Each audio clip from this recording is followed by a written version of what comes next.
अगर आप भी अपने घर में छोटे-छोटे से गमलों में बड़ी-बड़ी लहसुन की कलियां ग्रो करना चाहते हैं, तो उसके लिए मैं आज आपको लहसुन ग्रो करने का तरीका बताऊंगी और कौन सी हमें लहसुन को खाद देनी है जिससे लहसुन के प्लांट की जड़ें मजबूत हों, कलियां अच्छी बने और मोटी-मोटी बने। तो आज की हमारी वीडियो इसी के बारे में होने वाली है। नमस्कार दोस्तों, मैं वंदना, मेरे चैनल पर आप सबका स्वागत है। लहसुन को ग्रो करने के लिए इसके बीज हमें मार्केट से लेके आने की ज़रूरत नहीं होती। जो हम किचन में लहसुन इस्तेमाल करते हैं उसी को आप ग्रो कर सकते हैं। लहसुन को ग्रो करने के लिए जो मिट्टी आपने तैयार करनी है वो बिल्कुल भुरभुरी मिट्टी होनी चाहिए। आज मैं ना सिर्फ आपको लहसुन ग्रो करने के बारे में बताऊंगी बल्कि ये भी बताऊंगी कि लहसुन ग्रो करने के बाद जो उसकी कंद यानी कि कलियां होती हैं उन्हें किस तरीके से मोटा किया जाए। लहसुन ग्रो करने के लिए बहुत गहराई वाले गमले की आपको ज़रूरत नहीं होती। 8 से 10 इंच के गमले में ही लहसुन बहुत आसानी से ग्रो हो जाता है। अगर आप किसी टब वगैरह में लहसुन ग्रो करना चाहें तो उसमें भी हो जाता है, क्योंकि इसका जो कंद बनता है वो तो नीचे मिट्टी में बनता है, ज़्यादा गहराई तक नहीं जाता और जो प्लांट है वो ऊपर ही रहता है। लहसुन ग्रो करने के लिए जो मिट्टी हमने तैयार करनी है वो बिल्कुल भुरभुरी मिट्टी तैयार करनी है। तो देखिए ये मिट्टी मेरे गार्डन से ही निकली हुई है गमलों में से।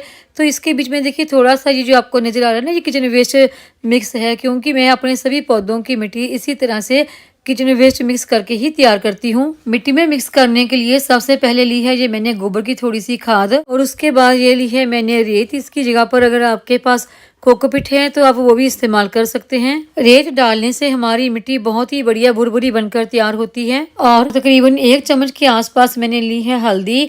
हल्दी मिक्स करने से हमारी मिट्टी में फंगस, कोई कीड़े मकोड़े वगैरह नहीं लगते। थोड़ी सी हम इसमें ऐड करेंगे राख। राख डालने से कीड़े मकोड़े, फंगस नहीं लगता और पौधों को कैल्शियम भी मिलता है। और आगे है ये इस्तेमाल की गई चाय की पत्ती। चाय की पत्ती में बहुत सारे पोषक तत्व पाए जाते हैं, जैसे कि हमारे पौधों में फूल नहीं आ रहे या फिर फूल तो आ रहे हैं कलियों में कन्वर्ट नहीं हो रहे, फूल गिर जाते हैं, तो ऐसी बहुत सारी प्रॉब्लम में चाय की पत्ती काम में आती है। और आगे है ये नीम की कली, जो हमारे पौधों में होने वाली फंगस को दूर करती है। तो फंगस के तौर पर हमने किसी भी केमिकल फंगिसाइड का इस्तेमाल नहीं करेंगे, क्योंकि लहसुन ग्रो करने के लिए जो मिट्टी हम तैयार कर रहे हैं पूरी तरीके से ऑर्गेनिक ही तैयार करेंगे। अब इन सभी को हम बीच में अच्छी तरह से कर लेंगे मिक्स। लहसुन ग्रो करने के लिए मिट्टी तैयार हो गई है। लहसुन को अगर आप नवंबर के महीने में लगा देते हैं तो ये अच्छा ग्रो हो जाता है।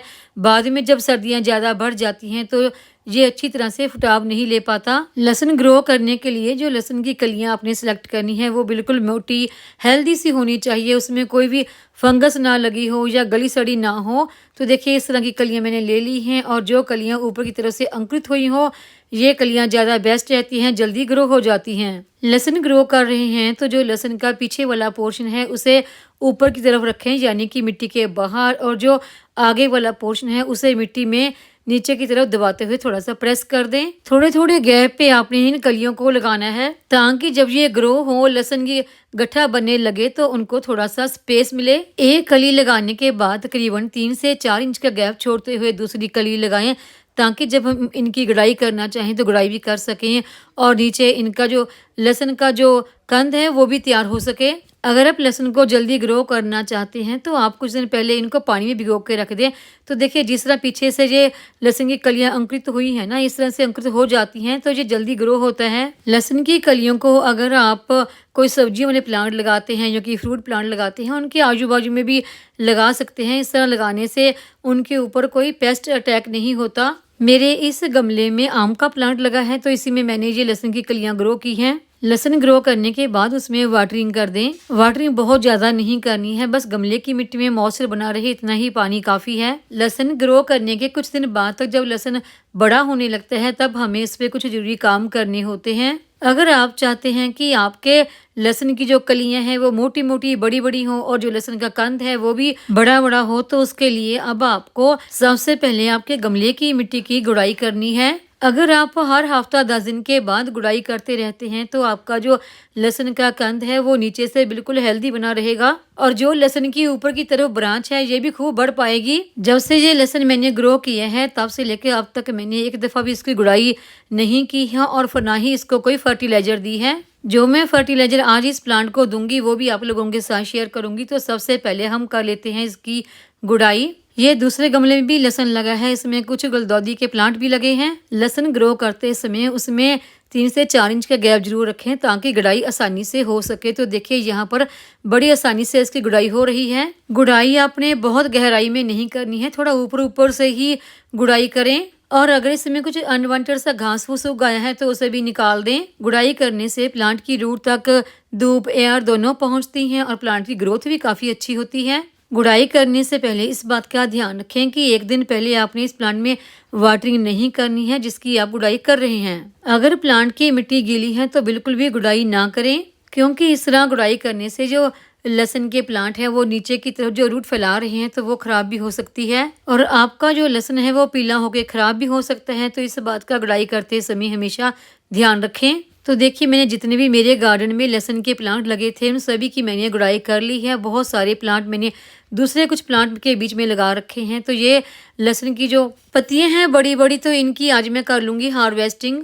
इनकी हार्वेस्टिंग कर लेने से जो नीचे का कंद है वो और ज़्यादा स्ट्रांग बनेगा, क्योंकि अभी प्लांट की जो एनर्जी है वो इन पत्तियों को बड़ा करने में लग रही है। तो अभी हम देंगे इनको फर्टिलाइजर। कंद को बड़ा करने के लिए जो फर्टिलाइजर आपने देनी है वो देनी है फास्फोरस से युक्त फर्टिलाइजर। उसके लिए आप एगशेल का पाउडर बनाकर वो भी इस्तेमाल कर सकते हैं, बोन मिल भी इस्तेमाल कर सकते हैं, लेकिन मैं अभी इसको दे रही हूँ नीम की खली। नीम की खली हमारे पौधों की रूट को मजबूती प्रदान करती है। इसमें और भी बहुत सारे पोषक तत्व पाए जाते हैं जो हमारे प्लांट की ग्रोथ को काफ़ी फास्ट कर देते हैं। इतने बड़े गमले में हमारे 2 से 3 चम्मच नीम खली के काफ़ी हैं। नीम खली में हमने एक और खाद मिक्स करके अपने पौधों को देनी है।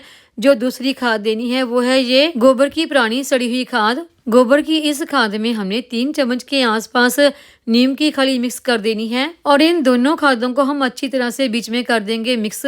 गोबर की खाद जितनी ज़्यादा पुरानी होती है उतने ही हमारे पौधों पर इसके रिजल्ट बढ़िया देखने को मिलते हैं। खाद के ऊपर ये जो आपको कुछ गांठें सी दिखाई दे रही हैं इनको हम हाथों से मसल लेंगे, ये खाद में पड़े पड़े बन जाती हैं। पूरी खाद का हम गमले में अच्छी तरह से छिड़काव कर देंगे और ये जो आपको कुछ ऊपर की तरफ कलियां सी दिखाई दे रही हैं इनको हम खाद से अच्छी तरह से कवर कर देंगे। सारे गमले में अच्छी तरह से खाद का छिड़काव कर देना है।